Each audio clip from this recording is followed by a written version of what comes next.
This happened 2 hours ago. I can't stop laughing. My dear husband is still choked with his mom's craziness. My mother-in-law lives 13 hours of car travel. Thankfully, no planes available next there. Today is a national holiday in my country, and she decided to throw a barbecue. We had no other option and had to go. We was staying on her house. Everything was normal. From what is normal for a just no. Asking when we will have babies. Never? Giving crap ideas on how to make a good wedding. If we thought about moving closer to her. I am already used to all of this, so I just passed by it all. Sister-in-law 1 and husband, brother-in-law and beloved sister-in-law, married in the family and his wife, and family came. Sister-in-law 2 is still living with her, but will start college next year, on my city. This morning, before the barbecue, she started to rant about sister-in-law 2 moving out to college. How her house are empty. We never come to see her. How only sister-in-law 1 loves her. How bad we are as daughter-in-law. Thanks to beloved sister-in-law, she couldn't guilt trip us. I just explained that taking 13-hour driving while working full-time and studying to get a master's degree program doesn't work for us. Beloved sister-in-law had 3 young child, 1, 3, 4. In a car for 5 hours is too hard. She was not happy that we won't apologize or try to compensate her. During the whole barbecue, I noticed my husband's aunts looking strange to me. One of them even didn't let me take a beer. I was like, what? But I go inside and take one from the fridge and continue my life. Until just no mother-in-law stops the music to make a speech. She calls me to be by her side. I didn't like, but I stand there without any clue of what is happening.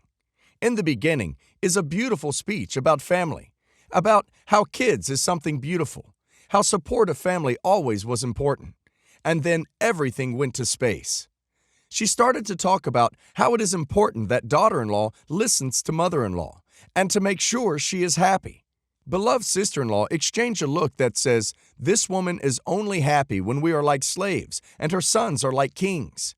She speaks, and then comes to the point of the barbecue. The why we are celebrating. We didn't even know that it was a celebration. She comes to me. Just no mother-in-law. OP, you know life is not easy for our family this year. How hard and hurtful it was. But you is the person that can turn the next year on a blessing. Let me point out, she was holding my hand tight, and I was scared as hell. Only the kids was making noise. Me. And how will I do that?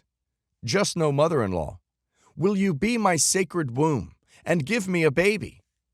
Dear husband. Mom, we already told you that we are not having babies anytime soon. Just no mother-in-law. But the baby will not be yours. She will only lend me her womb. Me. Out of shock. You mean surrogate? Just no mother-in-law. Yes, exactly like that. Me. Burst into laughs. You're joking, right? Just no mother-in-law. Obviously not. Starts crying. You see, that's why I don't believe you love me. You don't give me grandchild and can't even do this for me. Dear husband. Mom, that's enough. We got inside and just no mother-in-law followed us. Dear husband asked me to pack my things. While we are packing, she starts to whine about how much she needs a baby, about how sad she was with sister-in-law 1 infertility. We are on our way home right now. This woman is in her 60s. Why she wants another baby? And who asks for a daughter-in-law to be a surrogate and in public? Besides my laughing, I really don't know what to do next. Edit 1. We didn't stay enough to know the details about the baby conception. I wish I knew for true how she was planning to make me pregnant. I am from Brazil, and it's not normal to give kids to your grandparents to raise. It only happens if the parents are really incapable of raising the kid. The main reason we are taking a 13-hour trip on a holiday is because none of us could come to her B-Day last month. So, big trouble. She is generally a common just no, entitled and dramatic as hell. But today, that was another level. My dear husband is amazing, but this took a lot of time. She's always been manipulative. During university, when we met, she cut him financially because he wasn't going to church. He took a part-time job until she realized that she had lost that card. I talked to beloved sister-in-law and just yes father-in-law, who doesn't even know she was going to do this stupidly. He apologized profusely. He is not looking for another child. He is truly happy his little girl is going to uni. Yes, she has 3 grandchildren, all from brother-in-law and beloved sister-in-law. And no, I never want pregnant, and we don't plan to be. We always talk about him doing a vasectomy, but we only have 4 years of wedding, and we could use a little more time to think about it. She likely thought you wouldn't say no in front of a ton of people. Aside from that, there's laws, contracts, medical care, and eggs involved in surrogacy, and it's likely she knows absolutely nothing about it at all. Perhaps she was hoping this would be the catalyst to get you pregnant and hoping you'd either get attached, giving her a grandchild, or not wanting it and giving her the chance to swoop in and raise it herself. Either way, 13 hours away probably isn't far enough distance between you and this lunatic. Backstory. I am a full-time student and food service worker. I say this to illustrate that I am by no means wealthy. I have lived as working poor my whole adult life. When I was 12, my mother died unexpectedly. She was a single parent and my sole caregiver. I, an only child. I was taken in by my aunt and uncle, who maintained legal guardianship over me until I turned 18. During this time, my aunt had 2 children of her own. They are both teenagers now, and while they are my cousins by blood, I consider them siblings. We are very close. My mother had a valid will that bequeathed me everything as the sole inheritor. But growing up, I was told my mother did not leave me any inheritance. This made sense to me because of the circumstances of her death and the amount of debt she was in at the time. House had just been refinanced, car was leased, medical bills, etc. When all was said and done, there just wasn't anything left in her estate for you. I was told this several times growing up. I accepted this as truth because I trusted the adults in the room. My biological father has been estranged my whole life, but we maintained rare correspondence over Facebook. Mostly negative. He's an enormous douche. May of last year, we got into a heated argument over Messenger. I went for a low blow and said something like, "If you ever want to alleviate some guilt, you have my Venmo information, plus 12 years of unpaid child support, and I'd rather take your money than your BS. He then dropped this on me. If you have money troubles, then look to your aunt and uncle. You should have been set for life with your mother's insurance policy, but they clearly didn't teach you how to handle money. Guys, this was the first I'd heard of any insurance policy. This one conversation sent me on a fact-finding mission, and boy, what a ride. Turns out, my aunt accepted close to $500,000 in insurance proceeds on my behalf in the wake of my mother's death. Shout out to Cigna for digging out 17-year-old records. She also collected close to $100,000 in my mother's Social Security benefits. We moved to a different state a few months after her death, and it appears the house I grew up in was bought with proceeds from the insurance policy. They sold the house at a profit when I turned 18, and the seller is listed as the estate of Bootswit Defer. But from there, the money trail pretty much vanishes. I never received a dime of it, and had no idea I was even entitled to it. Needless to say, I'm suing the crap out of them. This has been in litigation for almost a year, and a jury trial is scheduled late summer. During all these filings and proceedings, my aunt and uncle have taken a firm stance of deny, deny, deny. They have not provided an accounting of the money, despite numerous requests to do so, but have lived a cushy middle-class lifestyle this whole time. My side of the family has disowned my aunt entirely. My aunt and uncle have cut all contact between my siblings and I. They have forbidden me from coming by the house or to contact any of them in any way. I've written off my aunt and uncle at this point, but I miss my siblings dearly. My eldest isn't too far from 18, but my aunt is a textbook narcissist and manipulator. I worry about what they're being told about me, and if we'll be able to have a relationship once all this is said and done. Enter my grandmother, M. M is my uncle's mother, and we are not related by blood. However, growing up, she treated me like a granddaughter. She lives a few states away, so I only get to see her once or twice a year, but I love her dearly and believe she has the same affection for me. I haven't seen her since the start of the pandemic, and to the best of my knowledge, she has no idea I'm suing her son and daughter-in-law for all they're worth. We maintain contact over Facebook. She is also very close to and beloved by my siblings. Guys, I want to tell her everything. I have this strong urge to just completely throw her own son and daughter-in-law under the bus because A, duck my aunt and uncle. They don't deserve the boons of a relationship with such a lovely woman.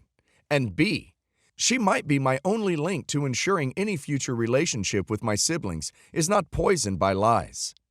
I have not done so because I believe in this case, ignorance might be bliss. I also have reason to believe that she will A, stand by her son no matter the amount of wrongdoing, and B, do whatever it takes to maintain relationships with her natural-born grandchildren. And what kind of monster would I be to jeopardize that? There's also the argument that maybe she would want to know this is going on.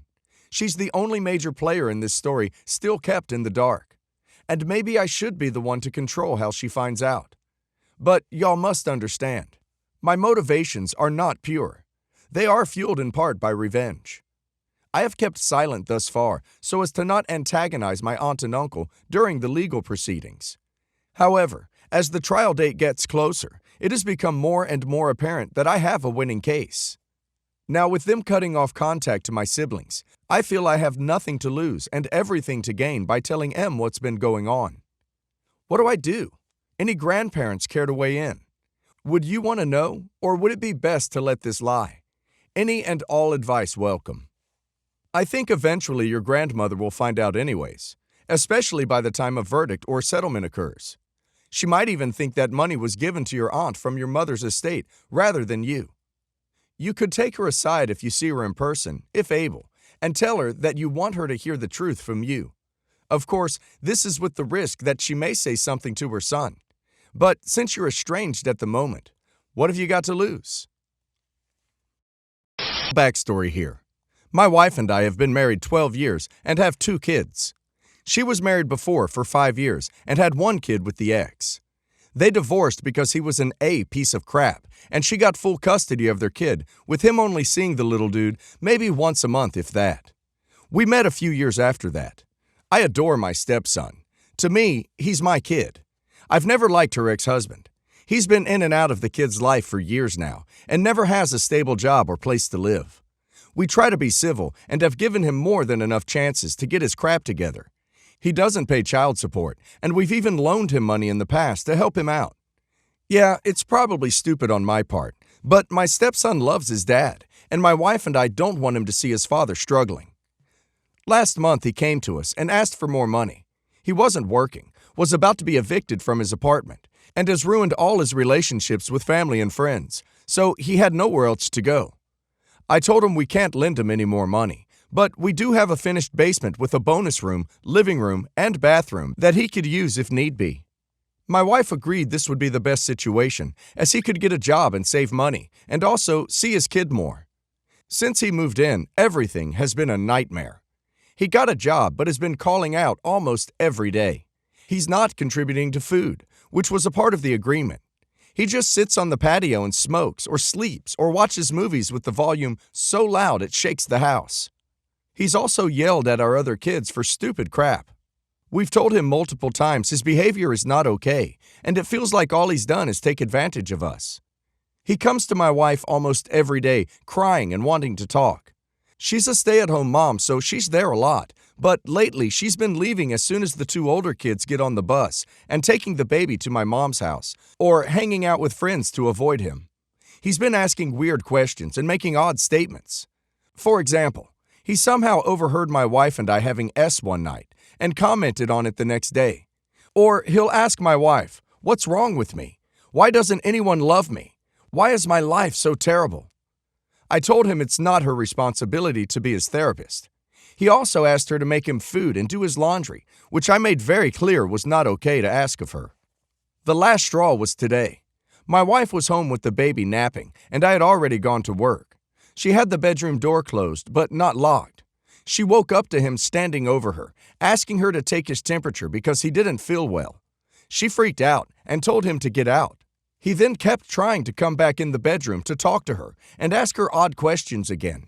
She immediately woke the baby up, got her dressed, and left, then called me. I can't leave work and won't be home till later, but I'm trying to convince myself not just to beat the crap out of him when I get home. I don't know what the duck to do. I don't want my stepson to see his father homeless and living in his car, but I can't deal with him disrespecting my wife, my other children, and my home. Please help me think rationally and not just go off on this dude when I get home. Edit. Thanks for all the advice. The plan is going to be to contact my attorney tomorrow to see if there are any legal steps I need to take to get him out. If not, I'm packing up the kids and wife and sending them to my parents until Monday. I've got the next 3 days off work and can take more time if needed to sort all this out. I've got friends and 2 brothers who can help move him out if need be. I'm just going to eat the financial cost of a rental truck and a month at a cheapo apartment just to get him out. To me, it's worth it not to have him here anymore. I'll also update over the weekend. Thanks, everyone. Now you have to evict him. This was a dumb mistake. Put cameras up in the house and start eviction. Some people are just crap. Your stepson will have to accept that. People involved. Me, 38. My sister, 40. My niece, 17. Not in the story, but her age may be relevant. So I have not had kids. I was morbidly obese for most of my life. I have lost 180 pounds in just over 3 years. Because of the weight, it was not safe for me to be pregnant. I have gotten a clean bill of health to start trying for a baby from my doctor. My sister had her kids young. Her youngest is the 17-year-old. My sister was over recently visiting, and she saw a pregnancy test in the garbage. She asked about it, and I told her we are trying for a baby. She flipped out, told me my niece is pregnant and I am stealing my niece's thunder, just like I stole hers. I don't know where she got me stealing her thunder for her first pregnancy. I asked her to leave because she was screaming mad. Well, over the last week, I have gotten calls from family. Everyone has a different opinion. Some are happy and telling me to ignore her. Others are calling me selfish for being so old having a baby. And some are saying it's creepy and I should wait so that the new babies are not too close in age. I've been called every name under the sun from some about how much of an a-hole I am by stealing my niece's moment with her first baby. Am I the a-hole for stealing my niece's thunder? Not the a-hole. This is the dumbest crap I've ever heard. And she's proud of her 17-year-old being pregnant. Yikes.